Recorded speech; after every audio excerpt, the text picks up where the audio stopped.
This is the regulator, Mancraft regulator, and this is the 4mm quick connect adapter. Inside is a little grub screw that you adjust. That is for the CO2.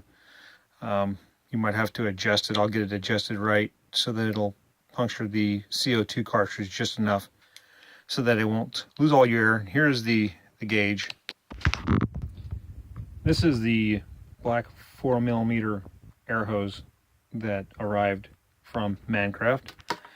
And you've got also some of the, let me see, the CO2 adapter little O-rings that go inside of, let me see, go inside where the CO2 caplet is placed in. Yeah, these little seals that we ordered for extras. You'll have 2 extras because it already comes with one. It's the CO2 adapter, which goes right in here.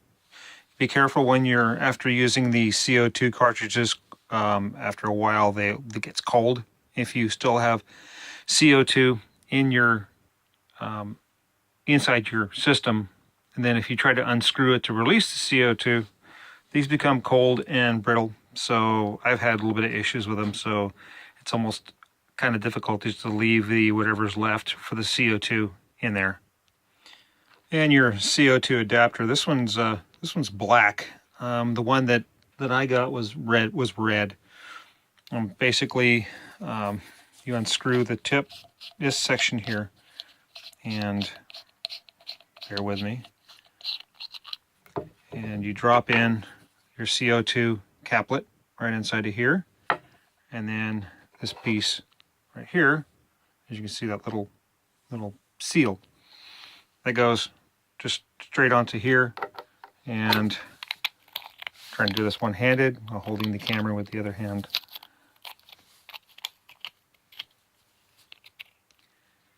Okay, the 2 pieces are together, and I'm going to go find the other part here. Hang on. Okay, so the CO2 adapter goes right into the regulator. Okay, so the CO2 adapter connected to the regulator. It's really not too big. It's pretty manageable.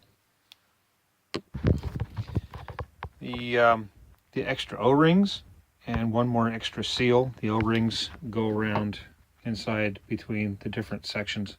You'll notice as you take it apart and play around with it to put in your CO2 and all that, it's pretty easy. This is going to be your quick disconnect. So this is about 1/10 of the size of the custom one that I put together with parts from different shops around Portland area, but I'm thinking about definitely ordering one of these myself. So the way this is going to work is just a quick connect. So once it just flies off like that. So it stays open, and then you connect the other piece back into it, and it should pop right back on. Okay, so this is right here. Find it. I can't read the words anymore. Got the Mad Bull inner barrel, 715mm. It's a pretty nice steel barrel. There's your hop-up chamber, the entire adapter system. Right here, right in this spot, right there. This is your hop-up screw, and turn it clockwise, pushes down on the hop-up. This is like a silicone. Could not find any extra, but this one is like a brand new, totally flawless hop-up rubber nub. But it's just basically like a little silicone stick. Get them usually from the A&K SVD. I'm going to continue to look around for them. If I can find a supplier and I can get a batch of these, then I'll get a bag of them, and then I'll, if you have any issues at all with it, just send me an email, and I'll make sure make sure you have these. So, but unable to find them anywhere. And there's pretty much grub screws that hold this piece I guess this is your hop-up chamber. Hold that into this, and this is all connected inside your outer barrel. In the outer barrel, there are 2 grub screws, one right here, and then one right here. So when that, and there's that little cutout. Little cutout basically is right there. So, and some reason it seems like the barrel is magnetized. Anyway, so if I lay the outer barrel right next to it, and I run the outer barrel all the way next to the inner barrel, and as you can see, the muzzle brake, and on the, as you can see right there, there's the edge of the outer barrel. Now this little piece right here is just a inner barrel stabilizer. It comes in all of the Barretts. So this will slide right into the outer barrel. It's a little bit of a tight fit.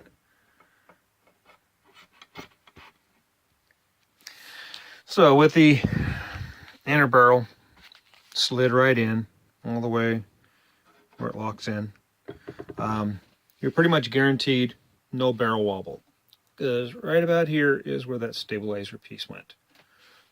So you should have the end of your inner barrel right about here, and the end of the outer barrel is right about there. So on the stock kit, that was pretty insane, because the barrel that came, inner barrel that came with the kit, with your Barrett, was from about here all the way to here. So you had all this extra length. So that should be that problem solved. Okay, so I'm not sure exactly what size Allen wrench this is. You'll just have to go through it and just tighten this scrub screw and tighten this screw. Now I tightened them down, and I didn't tighten them very tight, just kind of fingertip tight. You can, when you get it, you can remove the barrel from the M82 and tighten how you see fit for whatever torque you want to put. But I probably would not recommend tightening it too tight, because then there is not a whole lot of space. Stupid lighting. Not a whole lot of space left for the threading. Okay, the one issue that I have noticed is basically the section that goes underneath the rifle, the mount into the butt plate. So this little piece right here, this little pin, if you can see this little pin, that likes to work itself back and forth. So I'm not going to do anything to this. I will let you work on that. What I did was I removed that little pin, and I put a piece of, I put a little small zip tie, little cable tie, ran that right through there and zipped it. It just, basically the pin just holds that section together. It's going to be moving a lot, up and down, as you remove your butt plate. The sections will come off. If you leave the butt plate connected onto here, then you have that extra weight, because there's a rubber piece. Find it here. Yeah, this right here is your rubber buttstock, and that is a solid chunk of rubber, and that's half a pound, maybe more or less. These little ridges, and when it's all together, this will, I'll show you in the tape as I go, but this little tail section snaps right in there. So as you remove this, to remove the top cover, to access any of this, your drop-in kit, as you remove that, I'm going to take out this hose. I was using it for testing, and I'm going to put in their excessively long piece of black tubing. I'm going to leave it to full length. You can cut it to whatever length you want. It's great if you're running a, decide you want to go with an air tank, Ninja tank on your back, or if you're wearing a battle belt with a bottle bag, that might be fine. But that seems like a really nice section of tubing. Okay, so the drop-in kit, the brass inner tubing is a bit scratched up, because in order to tighten this section here down into the brass tube, I had to use something, and I probably should have wrapped it. I don't think it did anything to it, but if you have any issues, just let me know. I use needle nose pliers on there, and it just brass scratches real easily. This is the bolt carrier charging handle, and everything goes inside pretty well. Right over, let me see if I can turn the gun around.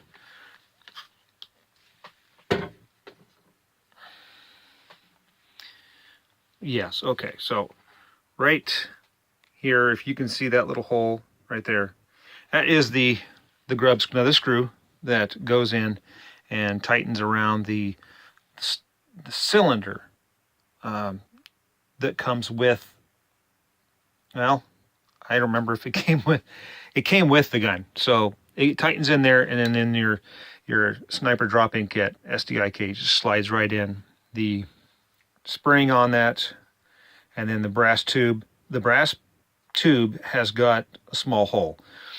And the reasoning why I had to manufacture or modify that little piece of fiberglass, which is right here, you can see, these screws that came with the kit mount right down inside there, because this is meant for an SVD internals.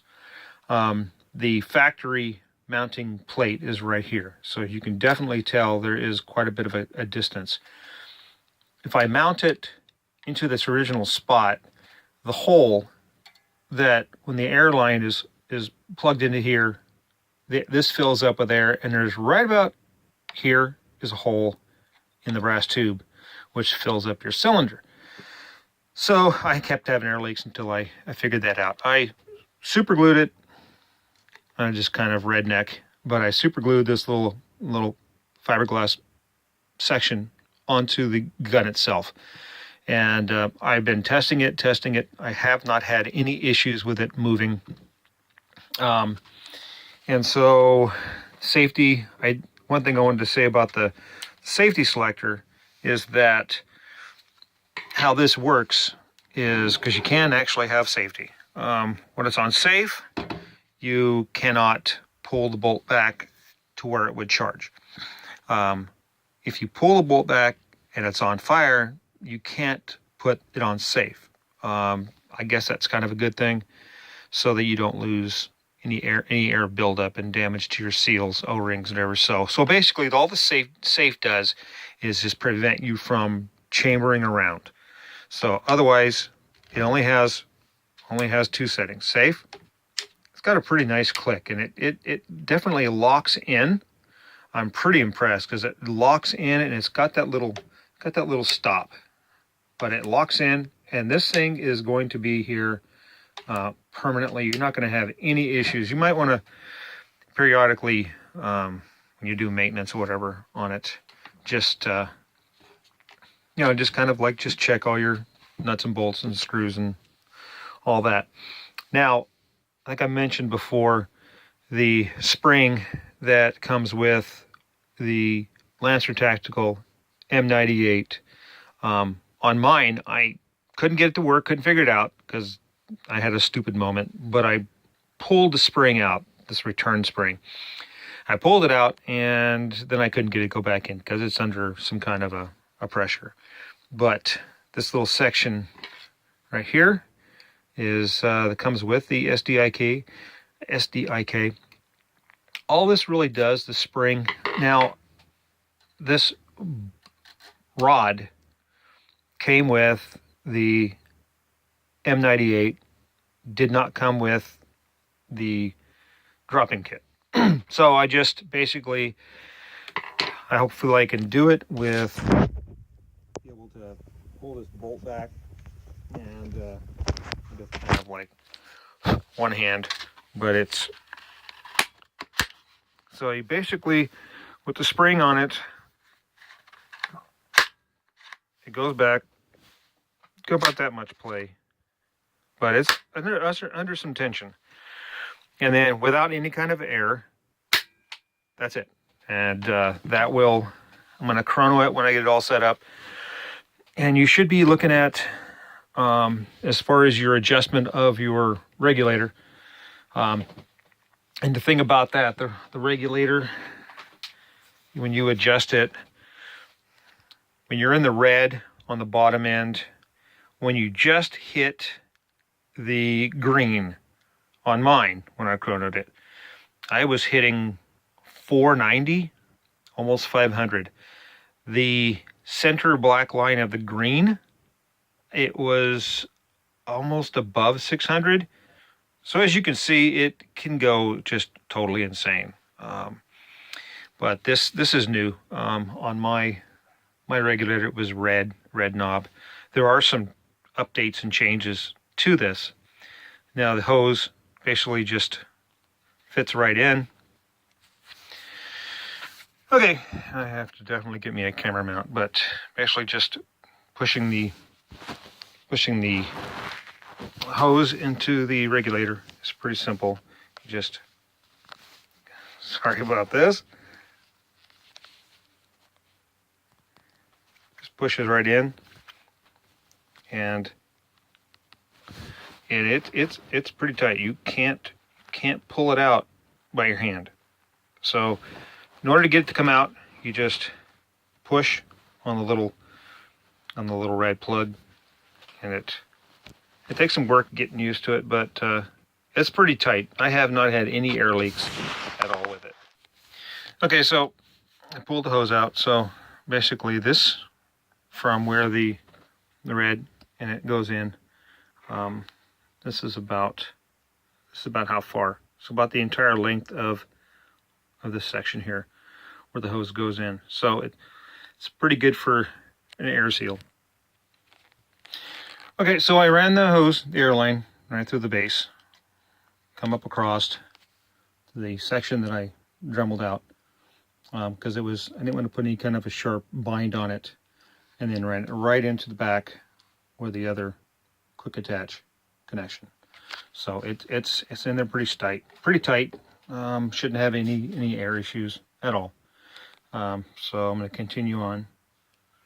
Okay, what we have next is here's your top of your receiver with the length rail, and it's pretty much thin material. It's hollow, but it's relatively sturdy. I have not had any issues with it. So excuse me. So basically you line this up, and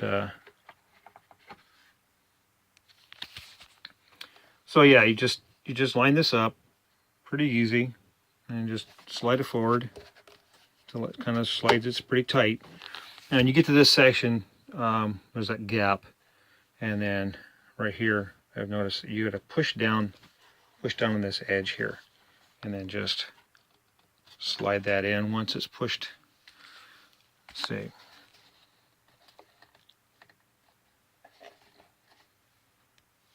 Okay, so yeah, basically you got it put in, and right here is the pinhole for, this is the pin that goes in the front section. Goes right. Stupid lighting. Where's it at? Right there. So that pin's in. So it's pretty good. Locks in pretty good. There's not any kind of a little ball bearing or anything. It's just more of a pressure piece. This right here goes right into this tail section, which mounts basically this piece. So if you're going to be taking off this top cover, you might want to, instead of letting this heavy chunk of rubber dangle, which will then pull down on this piece, which will then affect that little pin that I showed you that held this piece in. You might want to pull this little pin right here off, and then remove this little section, And then you can remove this. And this back pin right here goes right in here when this rubber piece is on.